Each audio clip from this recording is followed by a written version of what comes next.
नमस्कार दोस्तों, Ashok Singh agree show में आपका स्वागत है। मैं हूं आपके साथ अशोक सिंह। कृषि किसी भी देश की अर्थव्यवस्था और सामाजिक संरचना की रीढ़ है। भारत जैसे कृषि प्रधान देश में इसकी भूमिका और भी अधिक महत्वपूर्ण हो जाती है। बदलते जलवायु परिदृश्य, बढ़ती जनसंख्या, खाद्य सुरक्षा की चुनौती और सीमित संसाधनों की उपलब्धता ने कृषि अनुसंधान को और भी प्रासंगिक बना दिया है। अनुसंधान ही वह माध्यम है जिसके आधार पर नई तकनीकें, उच्च उत्पादक किस्में और बेहतर प्रबंधन उपाय किसानों तक पहुंचते हैं और तथा कृषि उत्पादन को नए आयाम प्रदान करते हैं। एपिसोड शुरू करने से पहले एक बार फिर से आपसे आग्रह करना चाहेंगे कि इस वीडियो को अंत तक अवश्य देखें ताकि आप भी इसमें दी जाने वाली जानकारियों का भरपूर लाभ उठा सकें। तो दोस्तों, कार्यक्रम की शुरुआत करते हैं।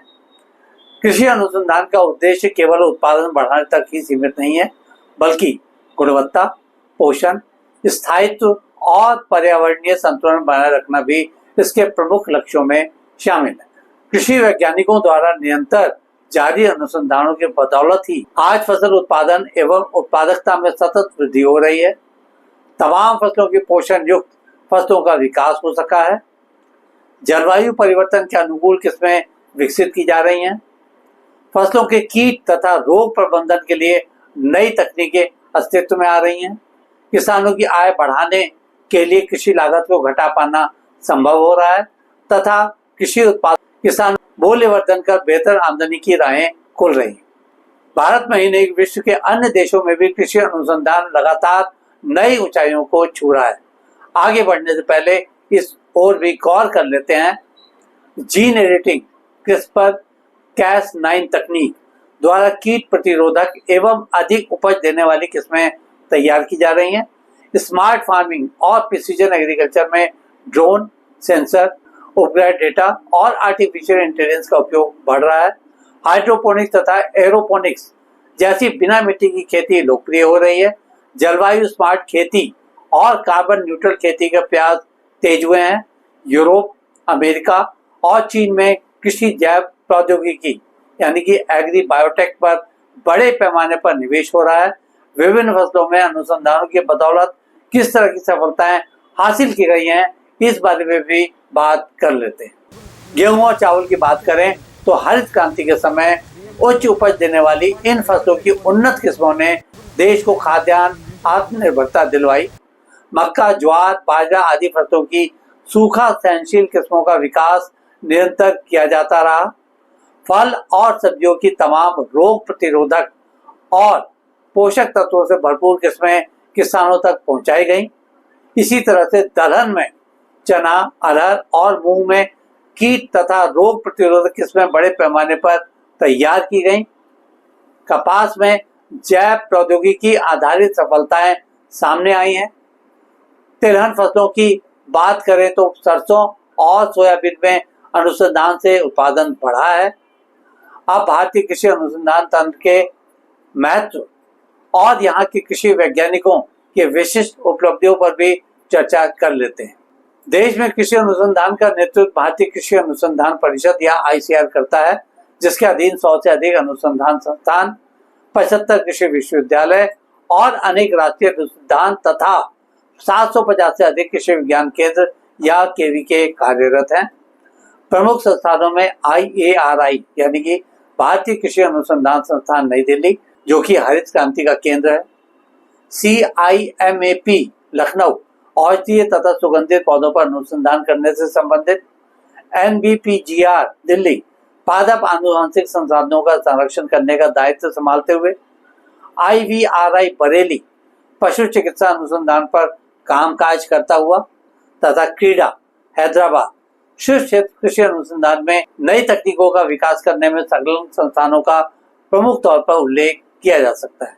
इनके अलावा तमाम फसल आधारित अनुसंधान केंद्र, कृषि विश्वविद्यालय और राज्य स्तरीय क्षेत्रीय संस्थाएं भी हैं। यही नहीं, निजी और सरकारी क्षेत्र की तमाम कंपनियां भी कृषि अनुसंधान के नए आयामों की तलाश में जुटी हुई हैं। सरकार और इन अनुसंधान संस्थानों के मिले जुले प्रयासों से विभिन्न कृषि परियोजनाएं चलाई जा रही हैं। इनके माध्यम से तकनीकों का प्रसार और किसानों को ट्रेनिंग दी जा रही है।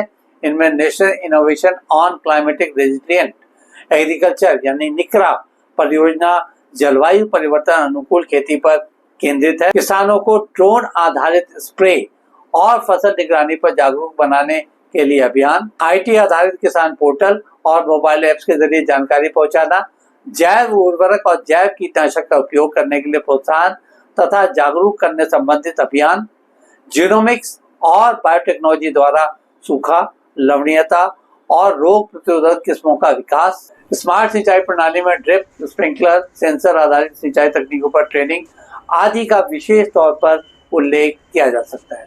ऐसे ही लैब से लैंड तक कार्यक्रम भी चलाया जा रहा है ताकि कृषि अनुसंधान का लाभ किसानों तक पहुंच सके। यह कार्यक्रम ICAR और राज्य कृषि विश्वविद्यालयों द्वारा देशव्यापी स्तर पर चलाया जा रहा है। इसी तरह से किसानों के खेतों पर प्रदर्शन यानी कि ऑन फार्म ट्रायल भी प्रभावी अभियान है। देश के प्रत्येक जिले में स्थापित कृषि विज्ञान केंद्र यानी कि KVK के माध्यम से तकनीक का प्रसार कर निरंतर किसानों को जागरूक करने का काम व्यापक स्तर पर जारी है। अमूमन कृषि तकनीकों को किसानों तक पहुंचने में काफी विलंब हो जाता है। छोटे और सीमांत किसानों की आर्थिक स्थिति कमजोर होने से वे खर्चीली तकनीकों को अपना नहीं पाते। बहुसंख्यक किसान नए प्रयोग करने में संकोच करते हैं। देशव्यापी स्तर पर किसान समुदाय में जानकारी तथा प्रशिक्षण की जबरदस्त कमी आज भी बनी हुई है। बाजार और फसल कीमतों की अनिश्चितता से भी किसानों की हिम्मत नहीं होती कि वे कुछ नया करें। आधुनिक खेती के तौर तरीकों को किसानों द्वारा अपनाए जाने से उत्पादन और उत्पादकता बढ़ती है, लागत घटती है और लाभ बढ़ता है। बेहतर गुणवत्ता से निर्यात के अवसर मिलते हैं, फसल विविधीकरण से आय के नए स्रोत बनते हैं तथा ग्रामीण युवाओं को रोजगार और उद्यमिता के अवसर भी साथ साथ मिलते हैं। चलते चलते कृषि अनुसंधान के भावी लक्ष्यों पर भी बात कर लेते हैं। देश की बड़ी आबादी को कुपोषण से बाहर निकालने के लिए पोषण से युक्त बायोफोर्टिफाइड फसलों का विकास करना, क्लाइमेट रेजिलिएंट एग्रीकल्चर के लिए जलवायु परिवर्तन सहनशील किस्में तैयार करना, सस्टेनेबल एग्रीकल्चर को बढ़ावा देने के लिए केमिकल्स का कम उपयोग करना तथा ऑर्गेनिक खेती का विस्तार, डिजिटल एग्रीकल्चर के लिए AI, ड्रोन, बिग डेटा और ब्लॉकचेन का उपयोग बढ़ाना, न्यूट्रास्यूटिकल और हाई वैल्यू क्रॉप्स के उत्पादन पर तथा किसानों की आय बढ़ाने के लक्ष्य को पूरा करने के लिए अनुसंधान के माध्यम से मदद करना। आज के एपिसोड में बस इतना ही दोस्तों। कल एक नए विषय पर चर्चा करने के लिए दोबारा इसी समय पर हाजिर होंगे। दोस्तों, अगर आपको ये वीडियो पसंद आया तो इसे लाइक करें, शेयर करें और हमारे चैनल को सब्सक्राइब करना ना भूलें। आपके पास कोई सवाल या सुझाव हो तो कृपया कमेंट बॉक्स में लिखें। हम आपके सवालों का जवाब देने के लिए हमेशा तैयार हैं। कल फिर आपसे एक नए विषय के साथ मुलाकात होती है। तब तक के लिए नमस्कार।